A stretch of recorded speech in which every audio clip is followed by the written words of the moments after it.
الحمد لله رب العالمين والصلاة والسلام على سيد المرسلين وآله الطيبين وأصحابه أجمعين. أما بعد فأعوذ بالله من الشيطان الرجيم. بسم الله الرحمن الرحيم. فاسألوا أهل الذكر إن كنتم لا تعلمون. وصلى الله تعالى على خير خلقه سيدنا محمد وعلى آله وصحبه أجمعين. الصلاة والسلام عليك يا رسول الله، الصلاة والسلام عليك يا حبيب الله، الصلاة والسلام عليك يا خير خلق الله. واہ کیا درود و کرم ہے شہ بتا تیرا، نہیں سنتا ہی نہیں مانگنے والا تیرا. فرش والے تیری شوکت کا وہ کیا جانے، اس روا عرش پہ اڑتا ہے پھریرا تیرا. میں تو مالک ہی کہوں گا کہ وہ مالک کے حبیب، یاد محبوب و محب نہیں میرا تیرا. مٹ گئے مٹتے ہیں مٹ جائیں گے آقا تیرے، نہ مٹا ہے نہ مٹے گا کبھی چرچا تیرا.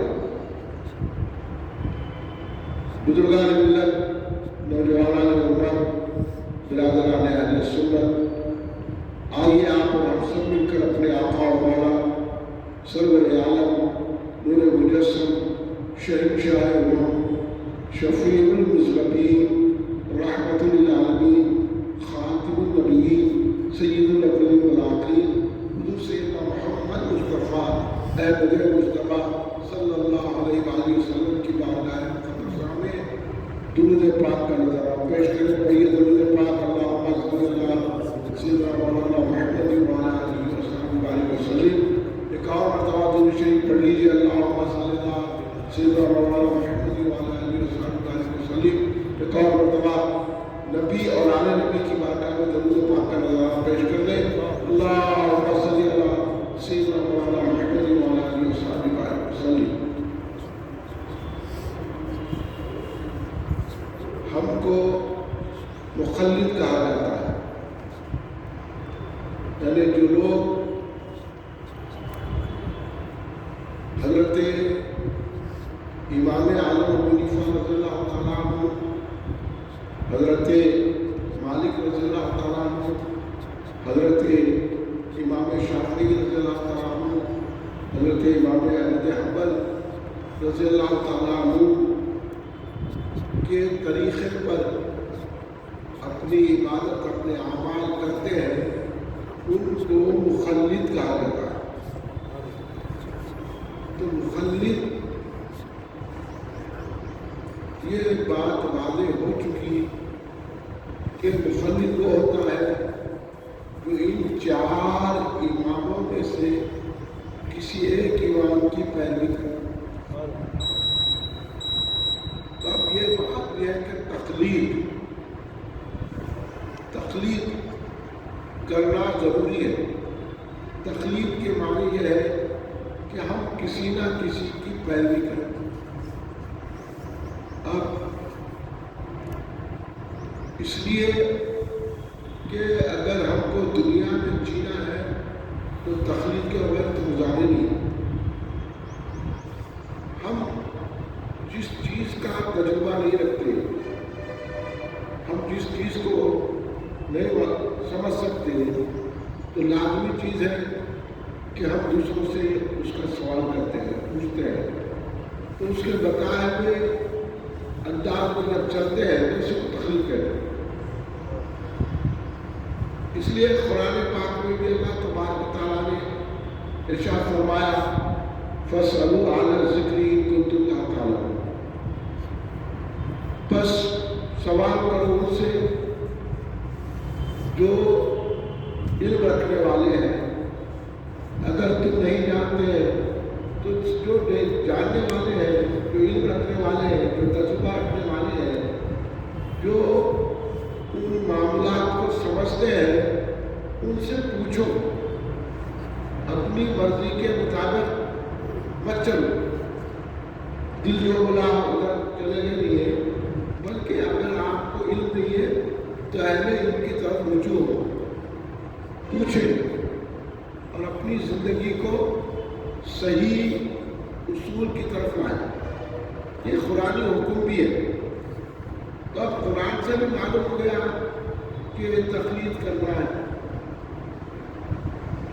اور بعض حضرات جو تقلید کے منکر ہیں کہ ہمارے لیے قرآن و حدیث کافی ہے، تو ان کا یہ کہنا بالکل یہ غلط ہے اور یہ گمراہی ہے. اور یہ دعویٰ کرنا کہ ہم ہی قرآن و حدیث کو جاننے والے ہیں، یہ بھی بات غلط ہے. آپ کے اوپر کیا قرآن پاک اتری؟ آپ کیا جانتے ہیں؟ قرآن پاک کو سمجھنے کے لیے بھی، حدیث پاک کو سمجھنے کے لیے بھی کسی نہ کسی کے پاس بیٹھنا پڑتا ہے. میں خود سمجھ جاؤں گا تو پہلے تو قرآن سمجھنے کے لیے آپ کو قرآن پڑھنا آنا پڑتا ہے. اب آپ کسی کو شخص کو قرآن کو پڑھ لیں تو پڑھ لیتے ہیں، جب تک کہ آپ کو قرآن پڑھنے کا قاعدہ نہ آئے. اس لیے بچوں کو ہم قاعدہ سکھاتے پہلے. تو بچوں کو جو قاعدہ سکھاتے حمزہ با تا سا، یہ جو سکھاتے ہیں کوئی استاد نہیں ہوگا نا. کوئی علی بولے تو کون، یا بچے کو خود معلوم ہے علی با ہو تو با علی بچوں کو معلوم ہے. یا ہم جو سیکھے ہیں، ہم انگریزی سیکھیں گے تو اے بی سی ڈی تو سیکھنا ضروری ہے. تو اب اے بی سی ڈی تو ہے لکھا ہوا، مگر اے کس کو بولتے ہیں، بی کس کو بولتے ہیں، سی کس کو بولتے ہیں، الف کس کو بولتے ہیں، با کس کو بولتے ہیں، تا کس کو بولتے ہیں. تو یہ تمام چیزیں سیکھنے کے لیے کسی نہ کسی کی ضرورت ہے.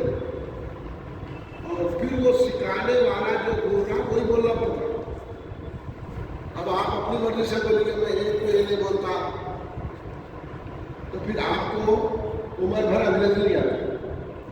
ویسے آپ بولے کہ میں با کو تا نہیں بولتا، تا کو تا نہیں بولتا، تو پھر آپ عربی نہیں پڑھ سکتے. اگر آپ کو عربی آنی ہے، پڑھنا آنا ہے، تو کسی استاد کی ضرورت ہے. جب خالی پڑھنے کے لیے کسی استاد کی ضرورت ہے، کسی بتانے والے کی ضرورت ہے، کسی تجربے کار کی ضرورت ہے، تو اگر اس کے معنی سمجھنے کے لیے تو کسی نہ کسی جاننے والے کی ضرورت ہے نا کہ وہ معنی بتائے. پھر خالی یہ عربی پڑھنے والے گرامر سے بھی واقف ہونا. آپ خالی پڑھنے سے ہوتا، گرامر سے واقف ہونا، اس کے معنی اور مفہوم سے واقف ہونا. خالی معنی اور مفہوم سے واقف ہونے سے قرآن پاک کی سمجھ نہیں آتی. اس کی تفسیر سے واقف ہونا، تفسیر سے بھی نہیں آتی. اس کے ناسخ و منسوخ سے واقف ہونا. تو ایک قرآن پاک کے سمجھنے کے لیے کئی علوم کی ضرورت ہے.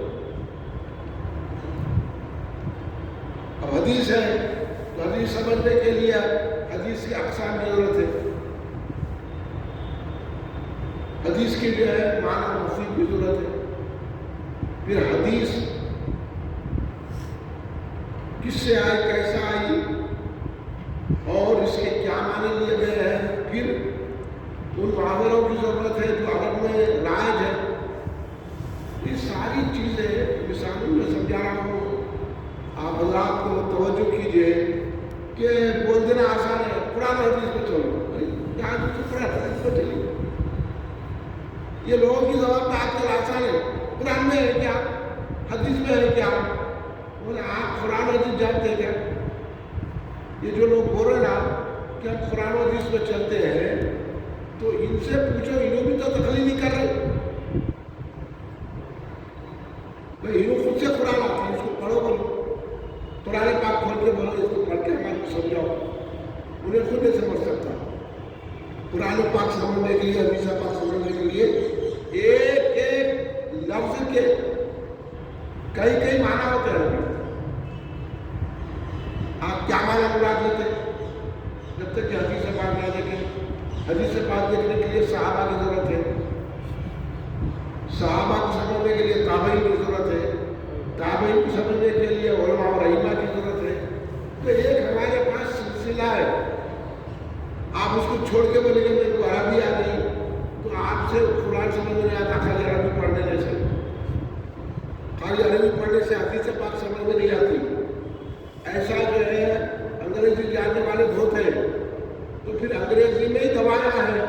پھر ڈاکٹر کی کیا ضرورت ہے؟ انگریزی زبان میں ہی پورا لٹریچر لکھا ہوا ہے، میڈیسن کی پوری کتابیں انگریزی میں ہے، آپ پڑھ لیں کہ اپنا علاج آپ کر لو۔ بچہ بیمار ہو گیا تو آپ کہاں جاتے ہیں؟ ڈاکٹر کے پاس۔ آج بھی تو بہترین انگریزی ہے، آج تو بہترین لیکچرار ہے انگریزی کے، پھر انگریزی کی کتاب پڑھ کے آپ اپنے بچے کا علاج کرو، نہیں کرتے، ارے نہیں بچہ مر جائے گا بھائی، انگریزی جانتا ہوں ڈاکٹر تھوڑا ہی بولتے تھے۔ تو اسی طرح عربی پڑھنے آنے سے آپ کو قرآن سمجھنے آنا ضروری نہیں ہے۔ اگر آپ عربی جاننے والے ہیں تو آپ کوئی مفسر نہیں ہے، قرآن پاک کے ماہر نہیں ہے، آپ کوئی محدث نہیں ہے عربی پڑھنے آنے کی وجہ سے۔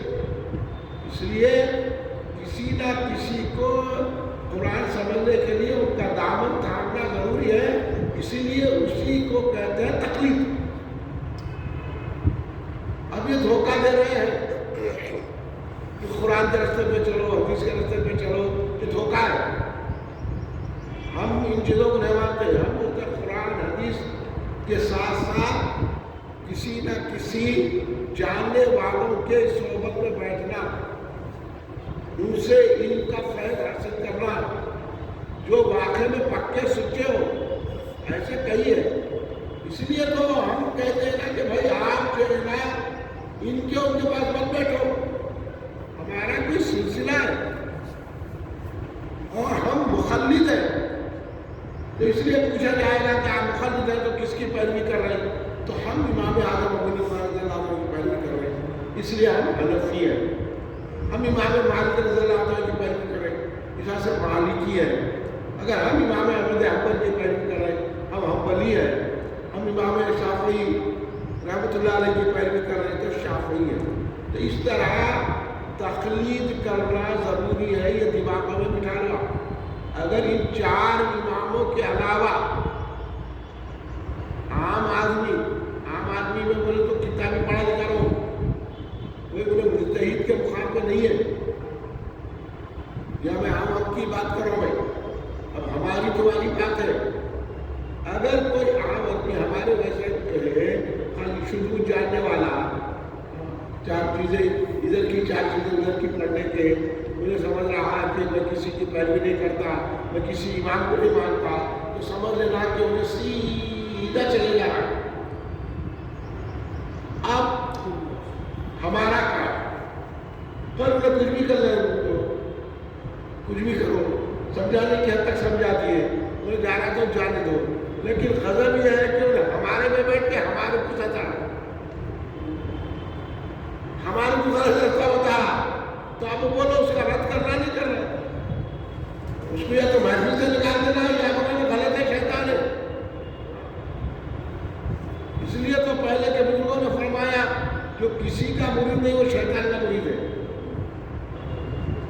یعنی اپنی اسلامی زندگی گزارنے کے لیے کسی نہ کسی کا دامن تھامنا ضروری ہے۔ اگر آپ دامن نہیں تھامیں گے، کسی کے پاس بیٹھ کے علم حاصل نہیں کریں گے، آپ بولیں گے میرے کو عربی آتی ہے، میں ماہر ہوں، میں فلاں ہوں، میں احمد ہوں، میں ایم اے ہوں، میں ایم پی ہوں، کچھ بھی ہوں گے آپ بلا بتا، مگر آپ جو رستہ اسلام کا ہے، جو بڑے بڑے لوگوں نے کی ہے تقلید، کس نے نہیں کی؟ غوث اعظم دستگیر رضی اللہ عنہ مخلد، خواجہ غریب نواز سرکار رضی اللہ عنہ مخلد، بڑے بڑے اولیاء اللہ کسی نہ کسی کے پیروی کرتے تھے، کسی نہ کسی کی تقلید کرتے تھے۔